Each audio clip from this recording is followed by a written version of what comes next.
I don't know if I'm wearing the right socks. It's one of those days where I just woke up and, you know, you're very lucky I am wearing any clothes at all this morning. It's one of those like, oh my goodness. I don't know if this is happening to everybody, but it's certainly happening to me. I feel very disheveled. But welcome to The View. That's what you're watching. Yes, you are. So let me tell you what's been going on out there in case you were not able to check out your television. The state of confusion. Trump tells govs to liberate their states. Protests pop up in different cities around the country. Frustrations and fear, sharp contrast. Denver, powerful images of hospital workers blocking protesters. What is going on out there? What is happening, Joy? What grabbed you about that yesterday? Well, you know, let me first say that we are lucky to be able to be working from home, all of us. And I feel for these people who are losing their jobs. I really do. But they have to understand that they can infect other people. And, to paraphrase Patrick Henry, give me liberty and give me death is what they're basically proposing. Because a lot of people are going to die because of this behavior. You know, and it's already been shown that self-quarantining, or whatever you want to call it, besides distancing and PPEs, has been working. It works. I was looking up Sweden, one of my favorite countries. Well, they really screwed up.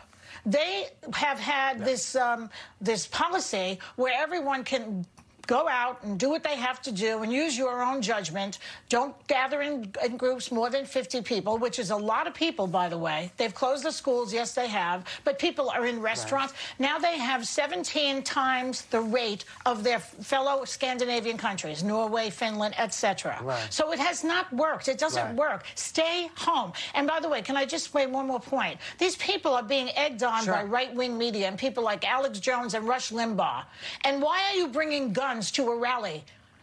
You want to call yourself protesters, leave your guns home. Those are terrorists who bring guns to things, to rallies. I don't trust that at all. And Sonny, don't listen to these people. Yeah, sorry. Go ahead.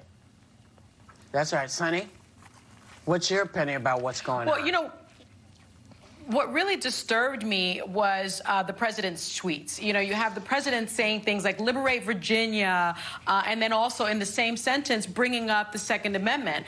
And to Joy's point, you know, you saw protesters with guns. And I think, you know, he's in a sense implying an incited insurrection. He's, you know, I think the argument can be made that he is inciting violence by these tweets. He's inciting government insurrection. And many people are saying, well, it's his free speech. But the Supreme Court has found many times that, you know, if you're inciting lawlessness that's leading to violence, that type of speech isn't protected. And so I'm just shocked that we have the President of the United States, again, inciting this kind of behavior, inciting these protests. I mean, if you look at Kentucky, what was fascinating to me was right after a week of protests to reopen up the state, Kentucky reported the highest coronavirus infection increase that it's had. You now have in Kentucky 273 new confirmed cases of the virus. I mean, what about, you know, stay at home, to save lives? Don't people understand? And what about you, Megan? You're split in between all of this, yes? Yeah, I continue to be split on it because I see those kind of protesters with guns, and I understand that for a lot of people watching this show, that may seem very foreign and it may seem violent, but it's perfectly normal to me and it's perfectly legal in the states that they did it in, and it's a culture symbol.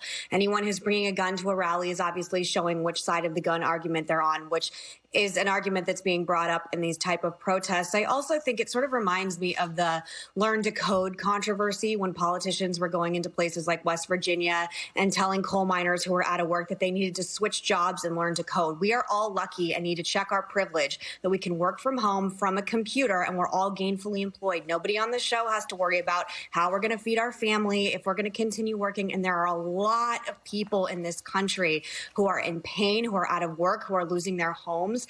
And I think when people are scared and are in pain, they start to panic. And it doesn't look like there's any resolution to this coming on in the future. I know President Trump laid out his, 3-phase plan, and it all hinges on whether or not the first phase works to get to the second.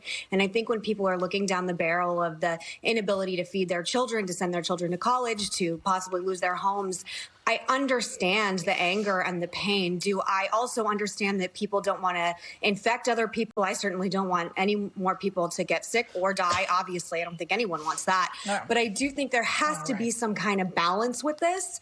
And there seems to be this, again, culture war between people in the middle of the country and people on the coast. And I know even for me, I've seen some people in the media, nobody on this show, but I've seen media figures complaining and talking about their fear. And again, even for me, I want to say, check your privilege. You are not someone, we are not people who are going to be impacted in the same way that somebody making minimum wage in the middle of the country is. And I think part of this is people reacting to a lot of the commentary that we've been seeing. Right. For me, it's kind of freaky because I saw protesters wearing masks and gloves, and I thought, well, if you don't think it's that serious, what are you doing? Because for me, it's very simple. You either get us the testing, they don't have it. Get us the inoculations, they don't have that. The only thing that seems to be working is the social distancing. Now, if you infect my mother or you infect my grandmother because you feel like you need to get back to work, how is that going to help if we're all in the midst of it? I understand nobody wants to be out of work. Everybody would rather be working. But it doesn't seem like making it about politics is going to make that happen.